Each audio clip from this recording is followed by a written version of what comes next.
Hello, and welcome to this week's Movie Math, where Disney is playing some very dangerous games with the box office. I think they're making a mistake, and I'd be curious to hear what you think down below. Allow me to paint a picture for you.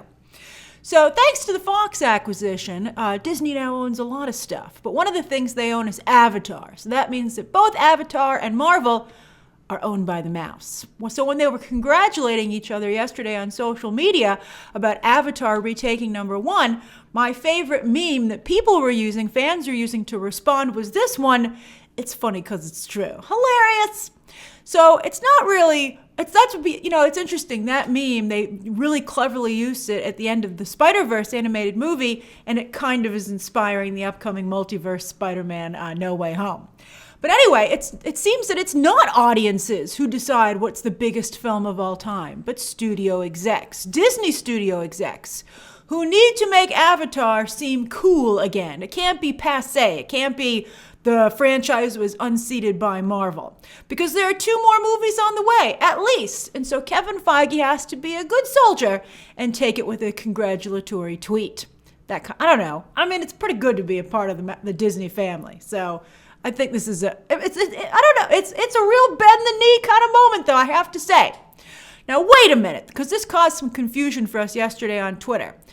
Aren't there 4 more Avatar films? Well, it turns out that Fox and Disney aren't that nuts. They've greenlit 4, but James Cameron has only shot 2. And so if those 2 are successful, only then will he make 4 and 5. Now, I would have guessed that there wouldn't be a chance in hell that we'd ever see 4 and 5.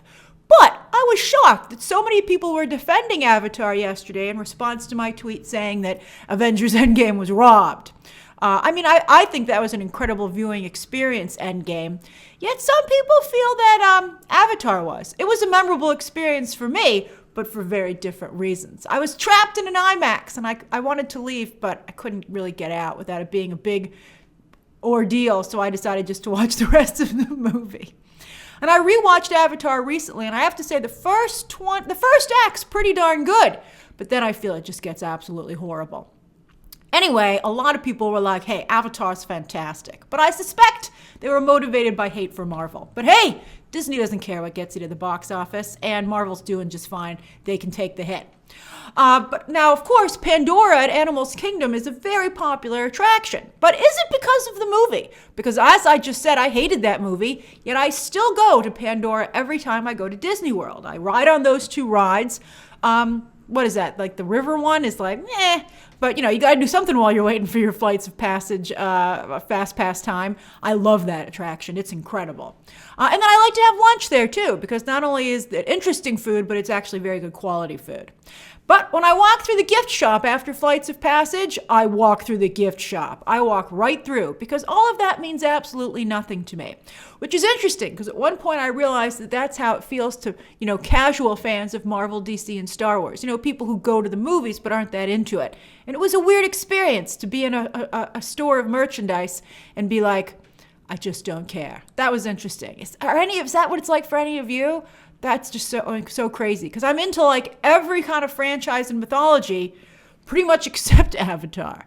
I don't know, let's see if they can win me over. I mean, a lot of people did go to see the first Avatar film because it came out in the winter, which these next ones will as well. Disney's going to alternate between Avatar and Star Wars, basically. So that's your Disney Christmas card for a couple of years.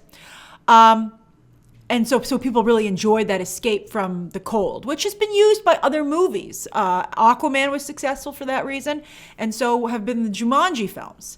So, that's not going to change. Remember, tragically, some people actually said they felt suicidal because they couldn't actually go to Pandora.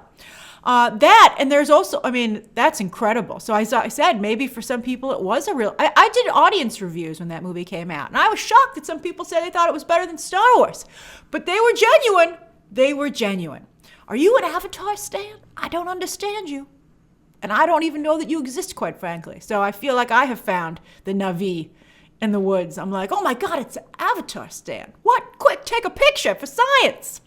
All right, so anyway, Also, what really helped the first Avatar was that its advanced 3D technology. Everyone was like, ooh, what's this? Same with Alfonso Cuarón's Gravity, a film I also hated, but I didn't hate it as much as Avatar, but I did, I respected the technological achievement. But, now we've gone to the other end, everything comes around again, and now people are sick of 3D. There are like no 3D movies anymore. So what could James Cameron possibly bring to the table now, considering how far everyone's pushing technology?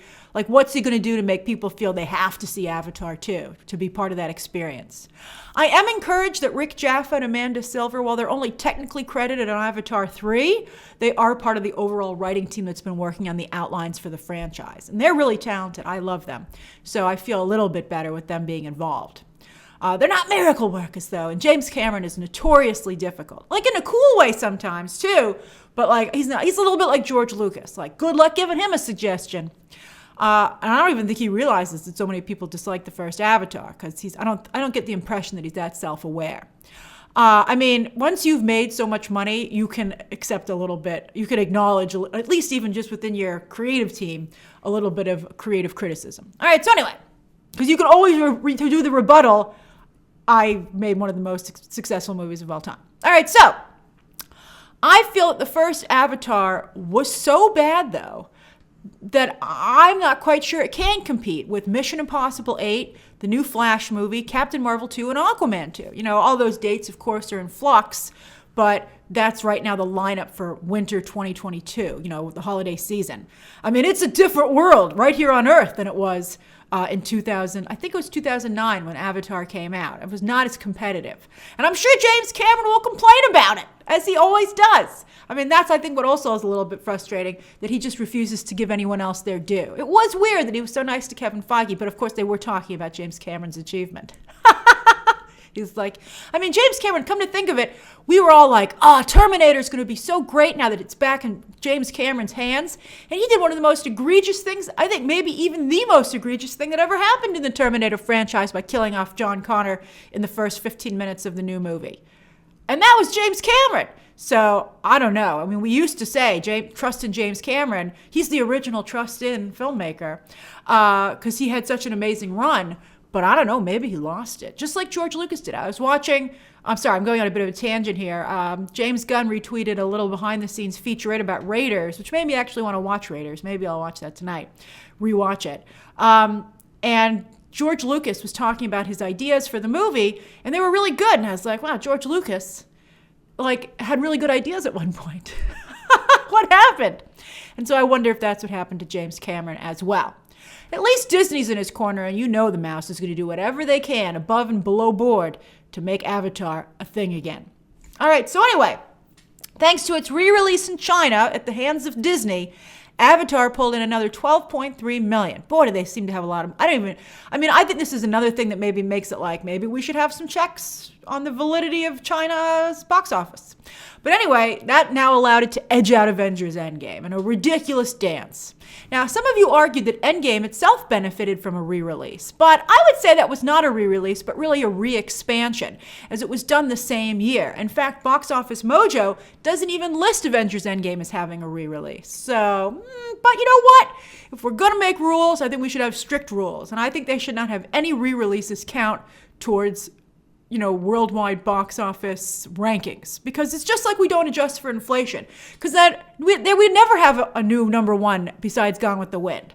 This is a pretty interesting list, though, with only 3 films from this century able to crack it adjusted for inflation, which just goes to show how television and technology and quality of theaters, in my opinion, has changed entertainment. Why do you think people don't go to the movies as much as they did for these films? That, to me, is just fascinating. It used to also be that tens of millions of people would tune in for a new episode of a sitcom or a drama on television, but that doesn't happen anymore either.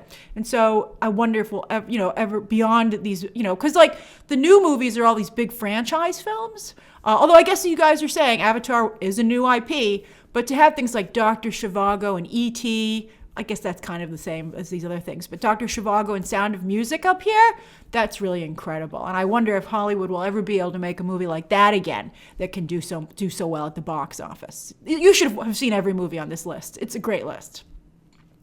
All right, so box office headlines, I'd say, are very valuable to a movie because they mean something. But if Disney keeps playing with them, let's be clear, manipulating them to promote a franchise, they could strip away a lot of the value of box office rankings. A bit like what's happened to Rotten Tomatoes over the last year or so. Now, speaking of Disney and box office, Raya is still lagging behind Tom and Jerry. Theaters might have finally hit Disney hard enough that Disney might be less aggressive, at least during the pandemic, with exhibition terms. And Raya's slipped a bit on Disney Plus trending. It will be free to all Disney Plus subscribers starting June 4th. Let's see if it can become a sleeper hit like Moana. Will it finally find an audience then? Or will Raya's window have passed?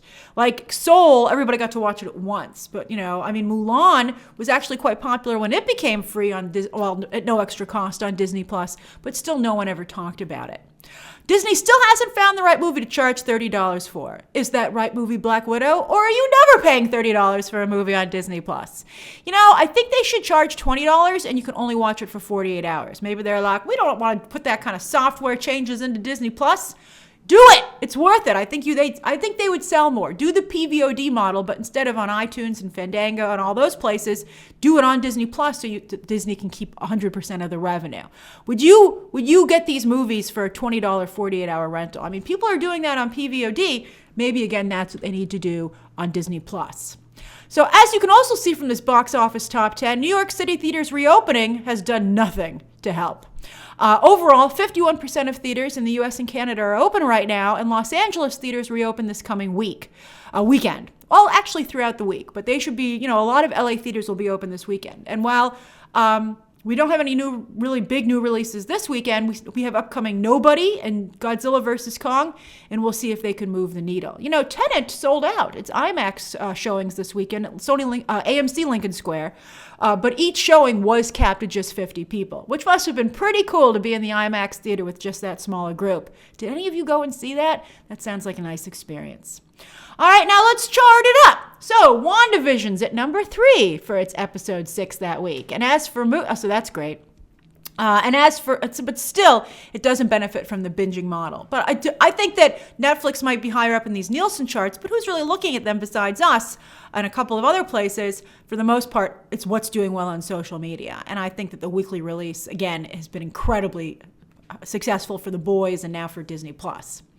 As for movies, To All the Boys 3 couldn't top War Dogs, that older movie, but you know what? That was a fun movie, and Jonah Hill is majorly channeling the Penguin there. Disney Plus had a very good week with just movies and streaming that week, with several fan favorites popping into the top 10. On Netflix this week, movie of the week, Yes Day is number 1. Well, Ginny and Georgia, so Jennifer Garner is like, I don't care if nobody liked it. She did a good job producing. She can claim the number 1 spot. Well, Ginny and Georgia continues to attract an audience. How long has it been up there? A while. Then over on iTunes, Crisis rose to number 1 after being number 2 last week, thanks to a solid cast and strong audience reviews. Well, Frank Grillo and Bruce Willis ain't too good for a paycheck.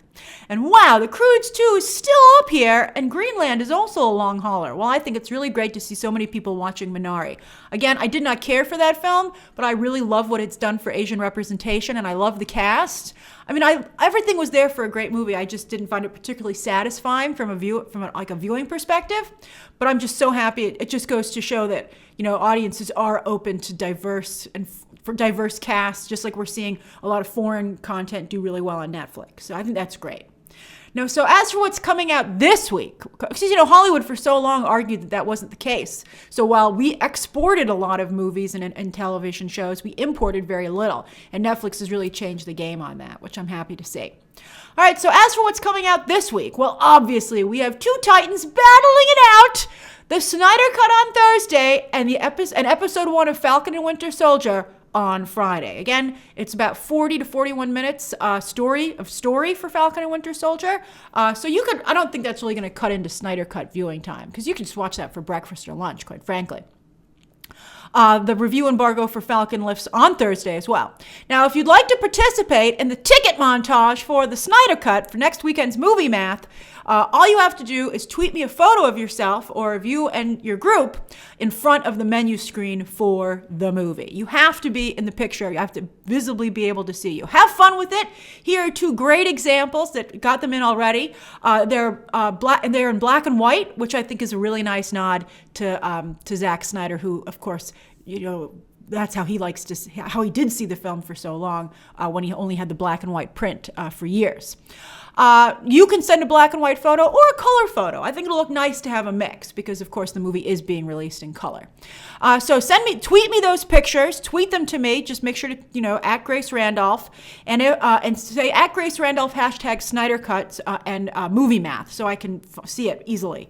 And if I heart it, that means I got it. All right. And the deadline to tweet those pictures to me is 10 p.m. Eastern Standard Time on Saturday, March 20th. And if I heart it, I got it. All right. So also this coming weekend, The Courier hits theaters exclusively. I actually watched that last night. My review will go up this week. It's very good. And then on Netflix, they're busy this week. Michelle Obama. The Obamas are finally going to start putting out content that features them on Netflix. I'm very curious to see how that goes over. Waffles and Mochi starts on Tuesday. It looks like a lot of fun to me. Who doesn't like waffles and mochi? And Michelle Obama. It's three fantastic things. Operation Varsity Blues, which is like the new kind of quasi-documentary that, like a documentary fictional hybrid, a movie hybrid, documentary movie hybrid that Netflix is doing. It's working out like gangbusters for them. So they're going to do that with Matthew Modine stepping in as the guy who ran the whole operation on Wednesday. I've had a number of people ask me about that. I think that might be surprisingly popular. And then this week's movie of the week is from Brazil, Get the Goat. Also, the Oscar nominations are tomorrow morning, and I will be covering them. There's some other stuff happening earlier in the day, so my Oscar nomination video might not go up until later to give that space. I'm not allowed to talk about that. So anyway, it's just going to be a little bit of juggling in terms of video releases tomorrow because it's going to be a busy day. All right, everybody, that's this week's Movie Math. Share your thoughts down below. Subscribe today, and of course, as always, you can check out some more videos right now.